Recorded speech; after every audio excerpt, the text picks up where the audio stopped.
Hi everyone, and welcome to Behind the Sunrise. Today we're going to be making 40 family tree ornaments for a client. So before we get started, I just wanted to take this time to thank everyone that has subscribed lately. Great comments, great questions, keep them coming. We appreciate you. Thank you for having some interest in our shop and just following us behind the scenes in what we do. That's right, thank you so much. So let me tell you the story of the ornaments. Probably a week or two ago now, someone messaged me on Etsy. They have an upcoming event. It's a celebration of life, the passing of their grandmother or their great-grandmother, and she really wanted to make something for their celebration of life that celebrated their great-grandparents and brought together all of their children and their children's children. So we worked together to make this family tree ornament, and it has their wedding date 1914, the original couple's names, and all 12 of their children. And so obviously they have tons of descendants, but they wanted to highlight these children because all of the cousins will be at the event, and we're super honored to be a part of such a huge thing for this family. Absolutely. Thank you so much for trusting us with this project.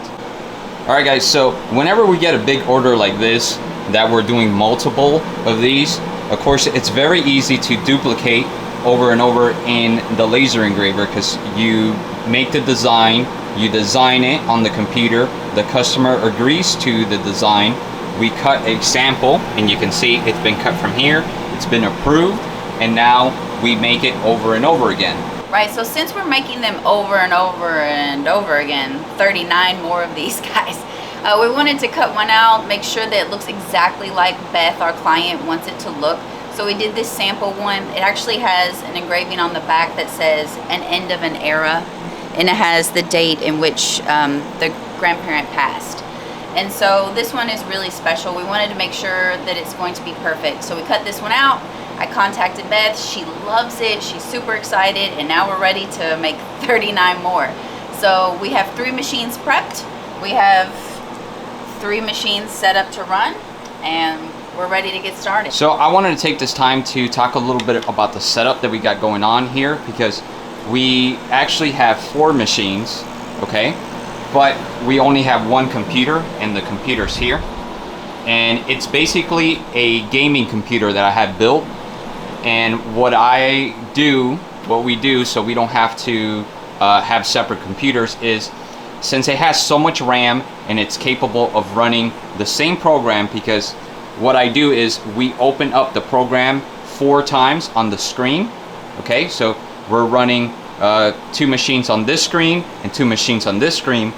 When we do that, that gives us the capability of opening up each project individually and being able to control everything. So it's the same program. We're using Lightburn, the program Lightburn, and we're able to control all 4 machines off of 1 computer. The original laser engravers that we have were the K40s, and those were awesome little engravers, and they're great for beginners, but we upgraded, and what that gave me the ability to do was to run Lightburn. So it has been a life changer for us, because before I used to have 4 laser engravers and 4 computers, and now we just have 1 computer and it runs everything. So very nice, very efficient.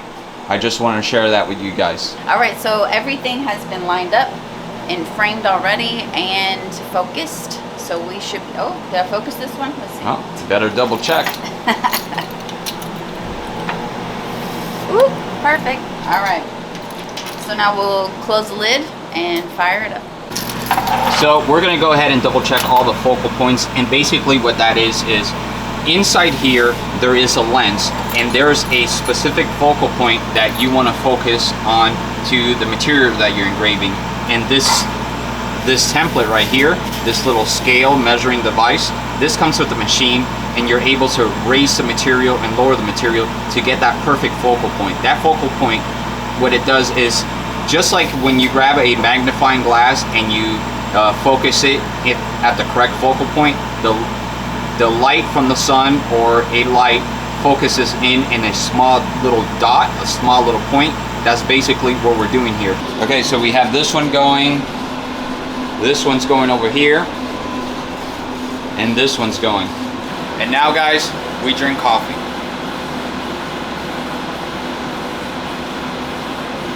It's not good today. All right guys, so I just wanted to share this with you. What I'm holding in my hand right here is actually a laser tube, and this is rated for 60 watts. So this is a 60-watt laser, and the way this works is there is electricity that goes inside here, and it's high voltage, okay? And this tube inside here, it's filled with CO2, okay?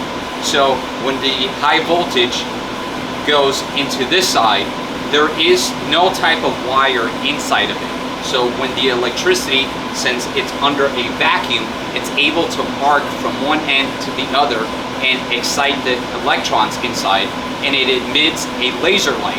Now the light, it's actually infrared, you cannot see it. So it shoots out of this side. So here is one end of the leads, high voltage goes through here, and then it gets grounded to this side.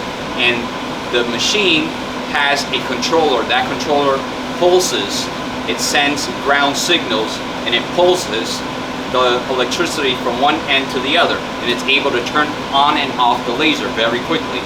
Now, how do I know all this information? Well, I basically built one. I built the very first big laser engraver that we had, and it was a 60-watt machine. I currently don't have it anymore. I took it apart because I wanted to have them all uniform, because it's easier to mass produce if they all are the same, or the same around the same specs.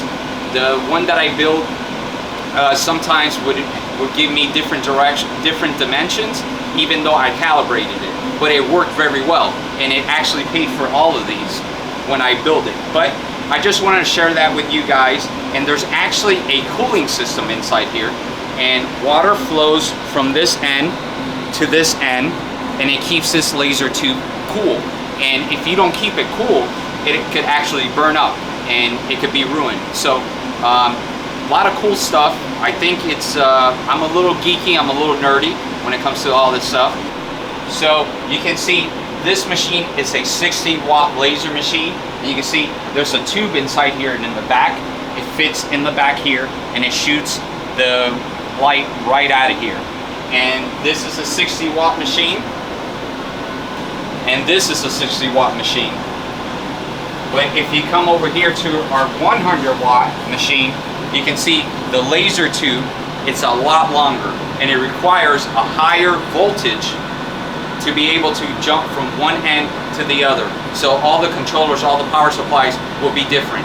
The 60-watt machines require a certain voltage, okay, a certain power output, and the 100-watt machine, of course, requires a higher voltage. Now everything is low amperage, high voltage. It will still shock you, and it will hurt you, but it is a low current that's activating the laser. All right, one beat. That means it's ready. Yay, looks good. So this is going to be number 2 of 40.